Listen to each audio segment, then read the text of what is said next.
Always progressing.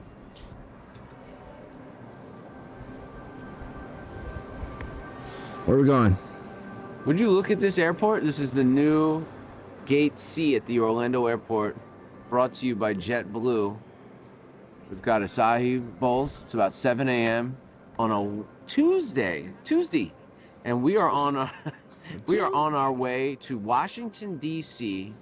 to film the PCA at work.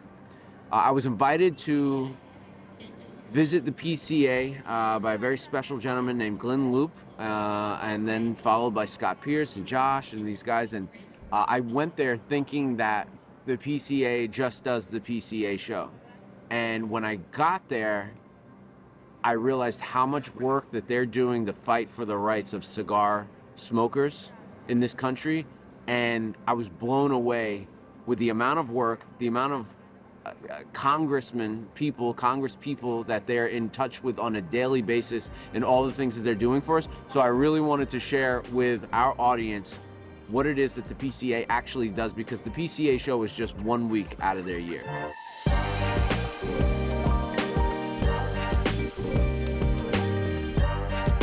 We were spotted. I just want to point that out. We were spotted at the airport. What's your name? I'm from Puerto Rico, Hector. Puerto Rico. Yeah. Nice, man. A couple of followers there. Oh, so one of my first members ever is a guy who owns La Factoria. Leslie, yeah. Leslie, yes. Leslie Cofresi. Might get a couple of cigars together, maybe once a month. Yeah. Oh, nice. We got to do something in Puerto Rico. Yeah, we also have the wonderful woman. I forget her name. Mujeres. Oh, yeah. Yeah. She was just here for PrivadaCon. Yeah. Yeah. There's a lot of followers around and a lot of cigar culture back at home. We got to do something in Puerto Rico. It's such an amazing place. Still an definitely. American soil. You don't even need a passport to get there. Yeah. Pretty incredible. Thank you. Nice to meet you. Thanks for making my day. Yeah, definitely. Take care. All right, you too. Huge shout out to the island of Puerto Rico. How cool is that? Getting spotted at the airport at 8 a.m. We're making history here, fam. This is pretty cool. But Puerto Rico has been a OG supporter. I don't know. I think Leslie down there just like started telling people about it because he's pretty influential in Old San Juan. And I mean, we have a ton of members down there, so it's pretty cool.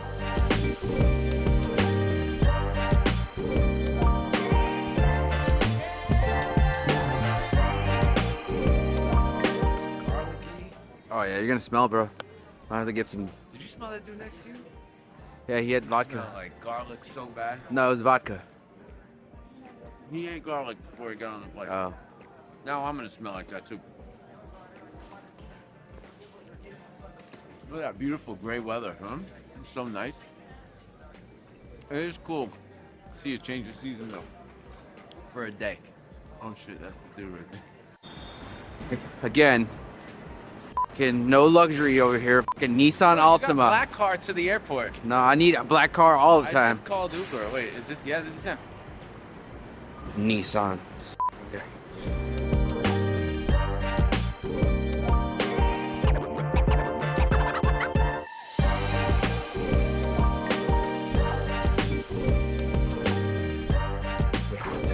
What's going on? How are you? Good. Yeah, I like it.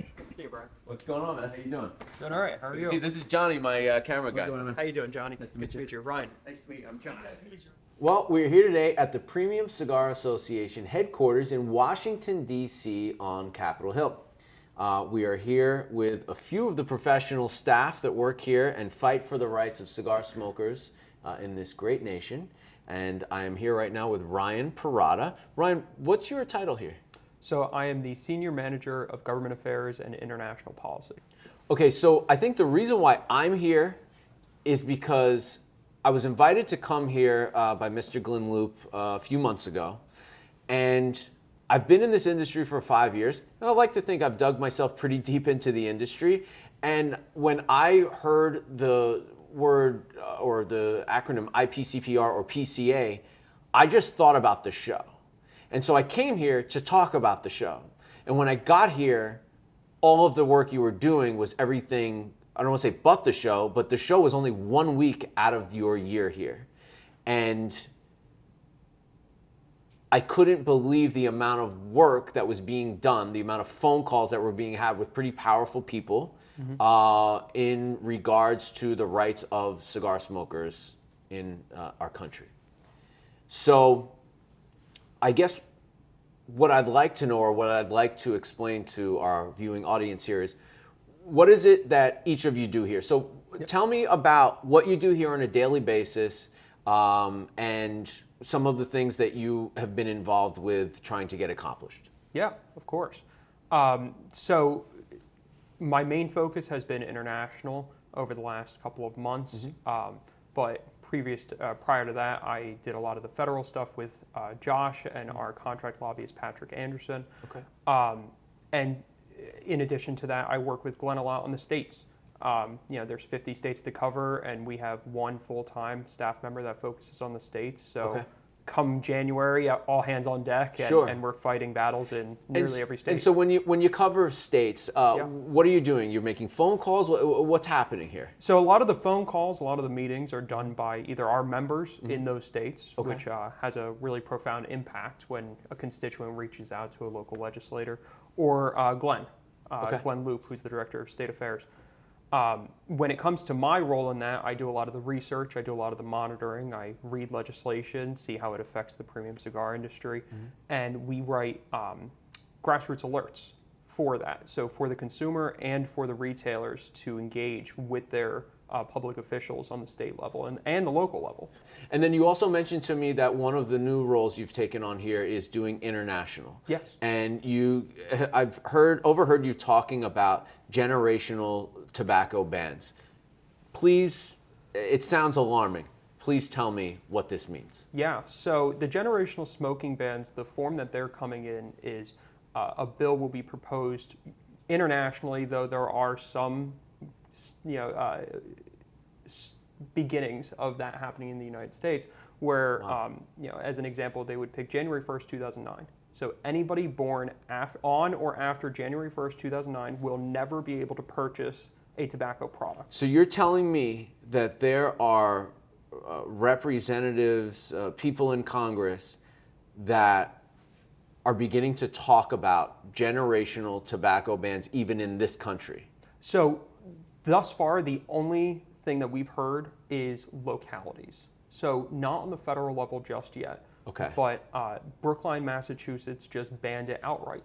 So it's a suburb of Boston, and they just banned tobacco outright. You cannot purchase tobacco in Brookline, Massachusetts now, and it's going through the courts, and we'll see how it pans out. But that's a really bad sign moving forward, and that's why we need to fight these generational smoking bans wherever they come up, whether it be a small suburb of Boston or it be an entire country. So when you tell me something like, Hong Kong is proposing this, or potentially, or just for an example, New Zealand is. So the more that these things happen around the world, the faster and sooner it can potentially start happening here. Yeah.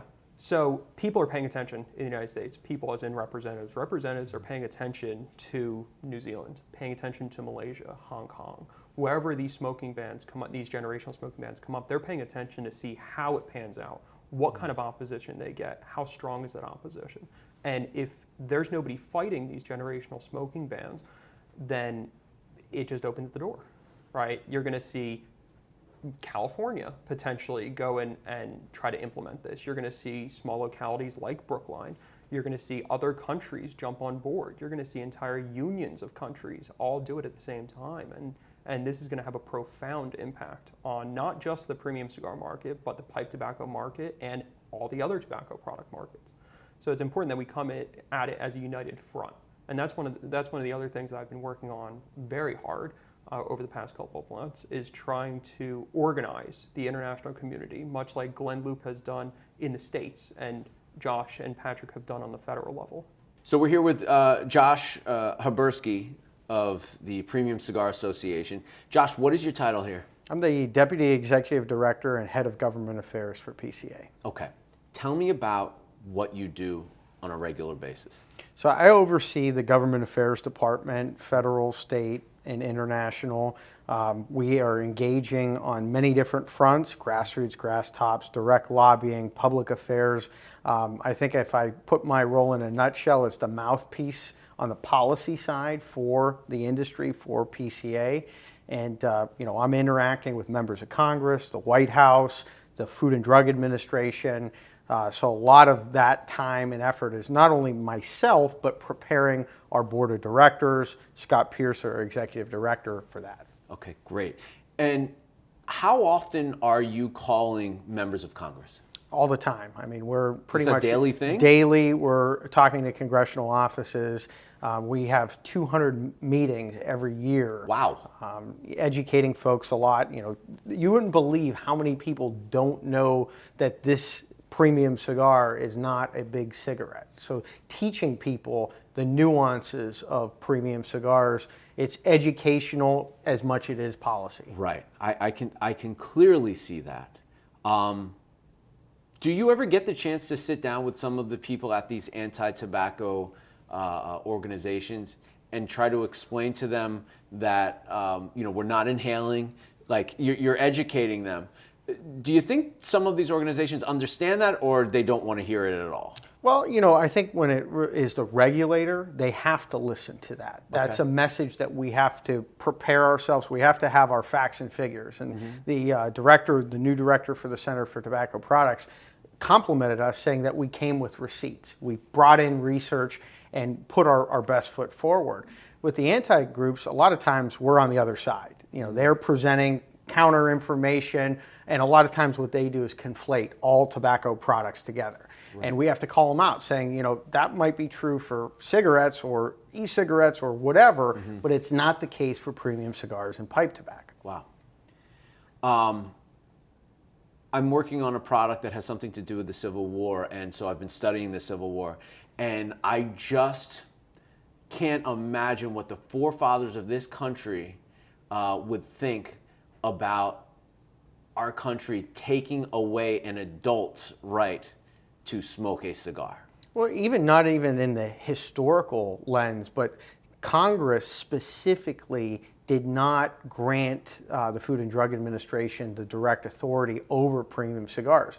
The deeming rule gave them authority to pick and choose other products, and that's something that we've challenged in court. We've won our case, 3 cases. So that's something that you and your team have fought for here and accomplished. Yes. So a lot of our team is preparing our lawyers. We're not lawyers. We're lobbyists. Okay. We have to prepare the litigation team to come up with the information, the facts and figures. But you look at Congress and their intent. In order to do something, a regulator has to have congressional intent. And when it comes to premium cigars, members of Congress don't want to see premium cigars banned or restricted, or the companies that operate in it have undue regulatory burdens. Got it. What does undue regulatory burdens mean? So, it could be anything from putting graphic warning labels and having to cover your box and your packaging, or going through a undue testing requirement. When we talk about regulations, it's a lot about paperwork, costs, man hours or personnel time spent doing something otherwise than promoting your product. So those are some of the challenges that we face. You also mentioned to me, I don't know if people want this publicized, but that there are members of Congress that get together and smoke cigars. Oh, absolutely. And a large number. Yes. I mean, our holiday party will have, 300 congressional staffers, several dozen members of Congress that will come by. And, it's a great equalizer. Much like cigar lounges, you have people from all different walks of life. We want to bring people together. I always say that, premium cigars aren't red or blue, Democrat or Republican. They are something that you can have a casual conversation. Even the most political events. I got war stories from doing this for a couple of years. At a Republican fundraiser, a Democratic member of Congress walked in and just sat down, lit up a cigar, and started talking with, everybody in that room was there to support a Republican candidacy. Sure. So wow. It's pretty neat to see come together. It is. Okay, so we're here today with Erin Holland of the Premium Cigar Association. Erin, can you tell us your title and what you do here? I'm the head of marketing and membership for the PCA. Okay, and what does that mean exactly? Like, what do you do in your daily job here, role here? So without getting too granular into it, I pretty much plan out, execute all the things for the marketing component as well as the membership. So any kind of communications that you see, promotions, anything like that for the association, for things that we're doing, events, legislative work, anything at all is under my wheelhouse. And then when it comes to membership, it's anything to do with onboarding, bringing in new members, helping existing members, working with programs that we offer for members, all the things, basically. That's amazing. So I'm imagining this is an association. There are lobbyists here.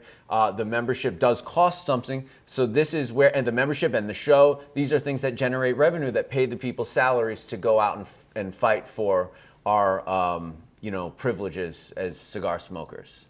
Okay, so you also do something that I find interesting. And you also told me something that for the past 2 years, what was it? One of the things that you guys have done is the past 2 years, there's been no taxes. There have been no cigar tax increases in any of the 50 states or at the federal level. Okay. And we did that. Okay.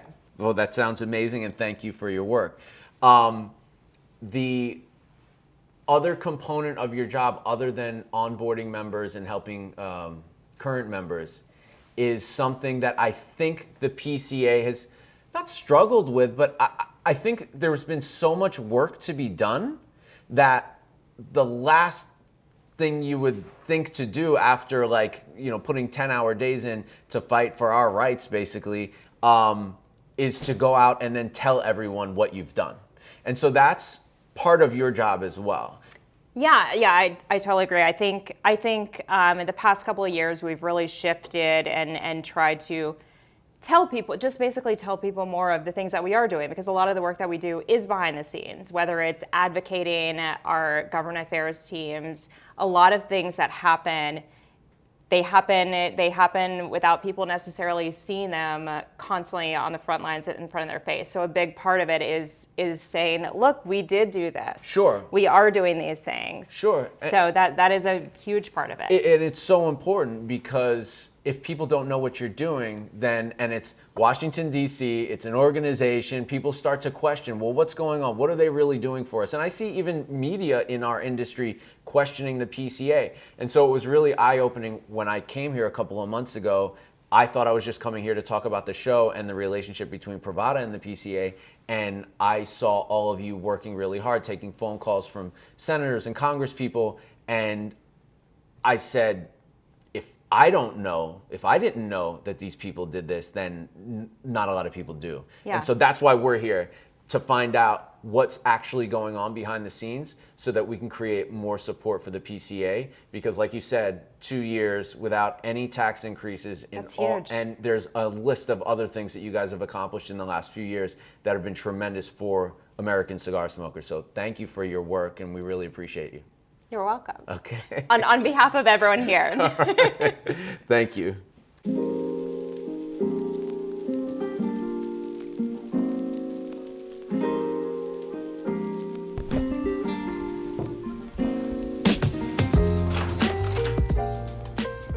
Hello.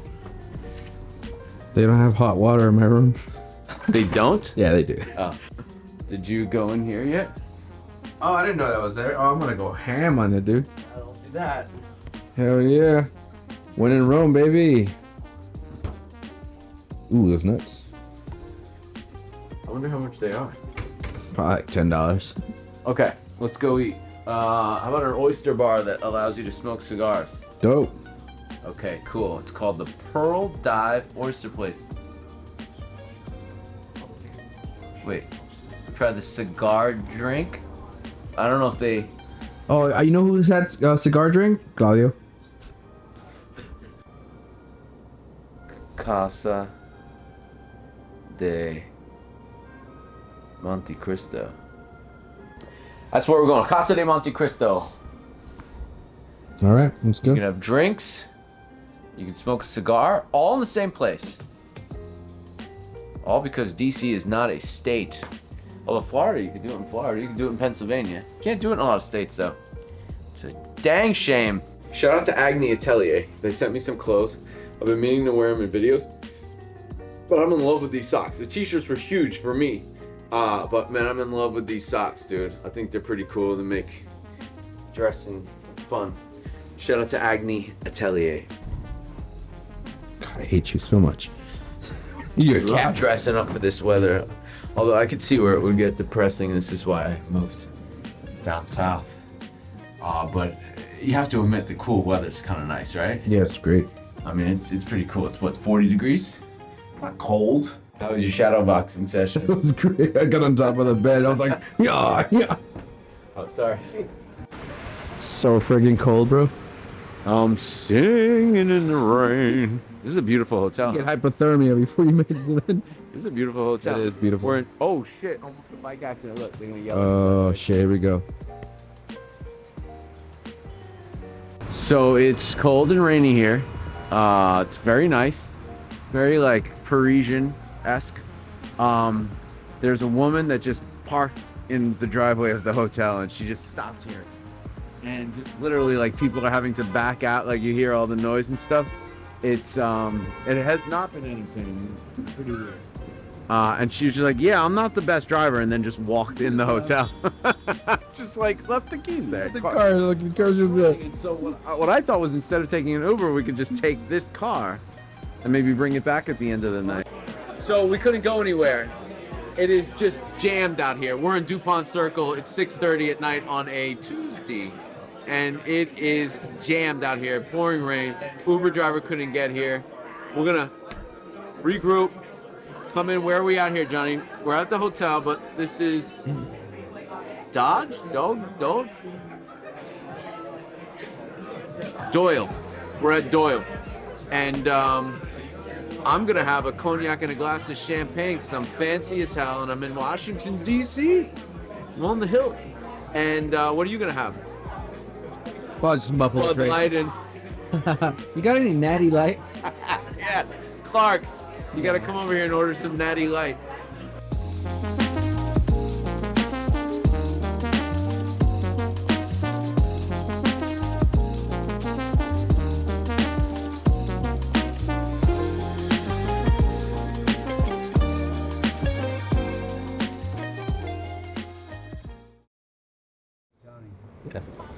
We're here. Day 2 PCA. What's your name, boss? Terrence. Terrence. Yeah. Got our Uber driver, Terrence. Putting us on to everything that's cool in DC. What's the place, the restaurant you said?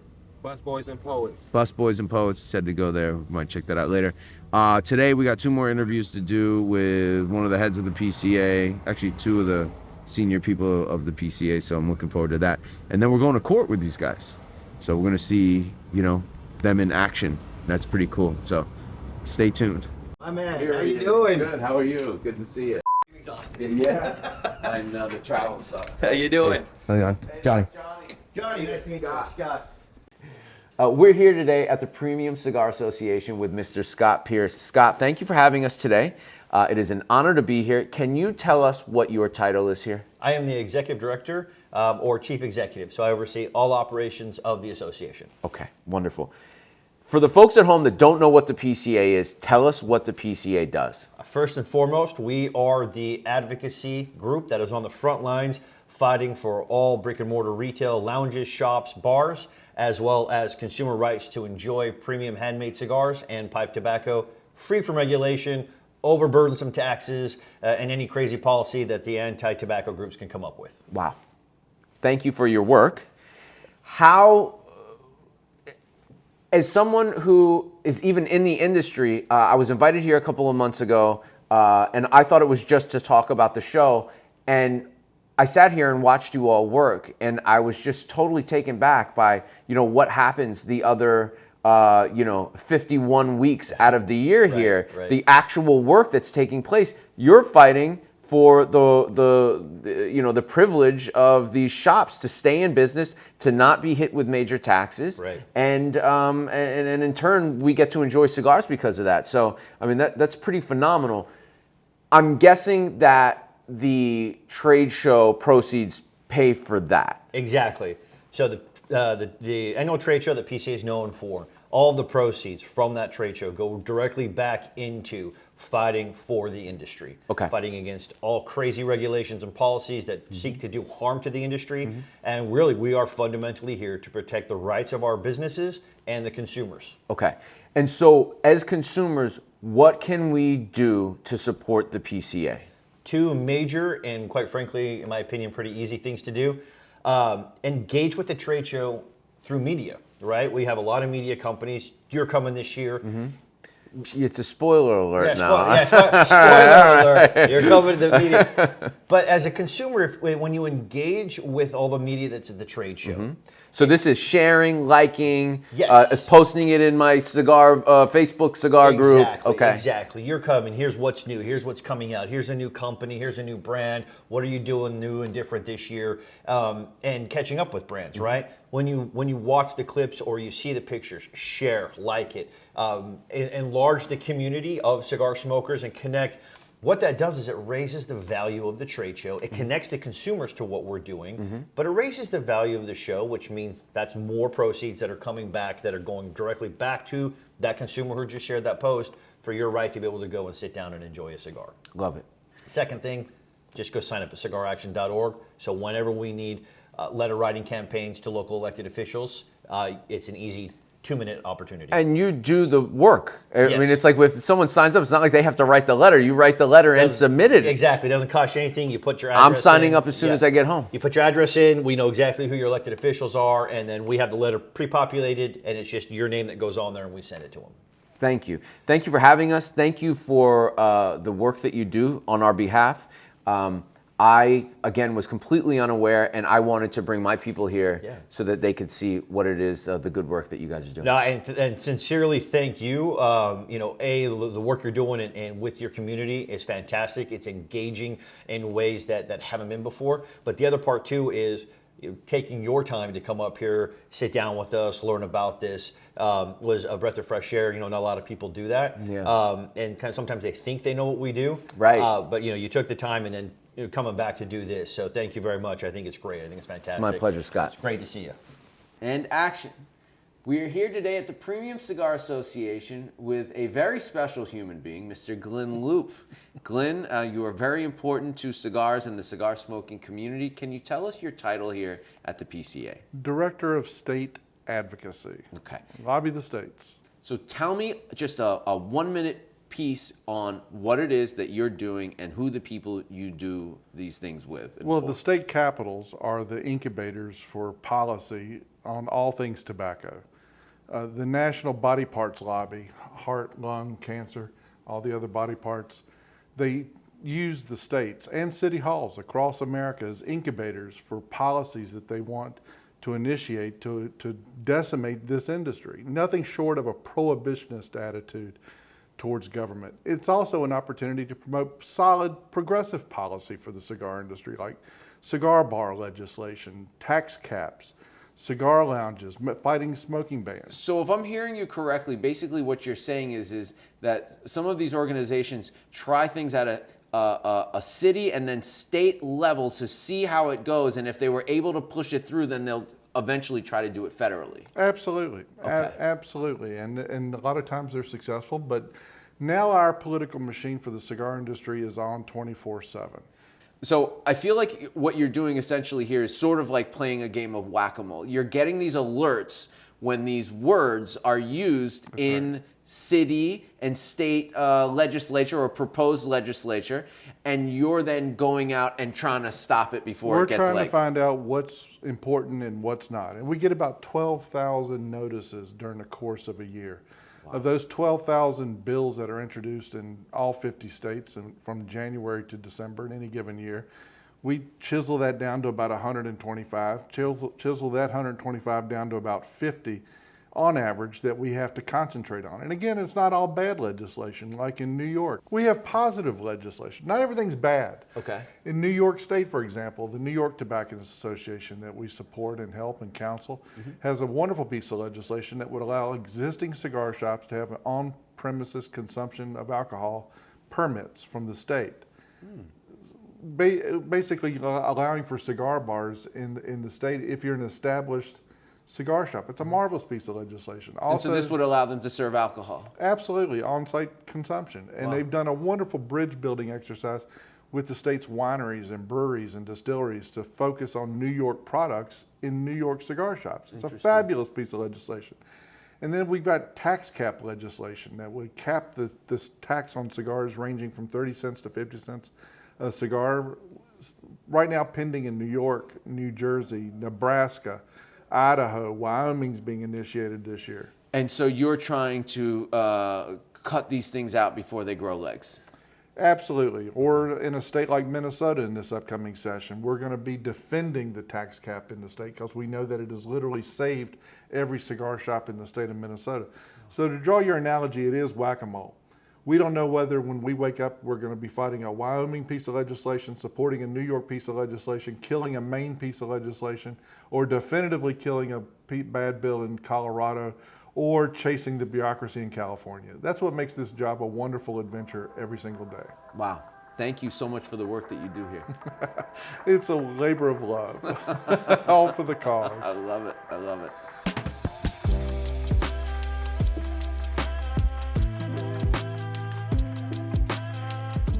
So we made it. We're here at the Federal Capitol building. This is unbelievable. Big shout out to the PCA for having us come and film them and share with all of you guys what it is that they do on a daily basis. I think it's pretty amazing work. This is, if you haven't been here in person, it's truly amazing. It's really surreal and something to be proud of. Johnny, this was a great trip here. Thank you for coming with me. This is a place that everyone needs to come to, I think. It's pretty damn cool. So let's go eat. We'll maybe smoke some more cigars and then we get on our plane to go home.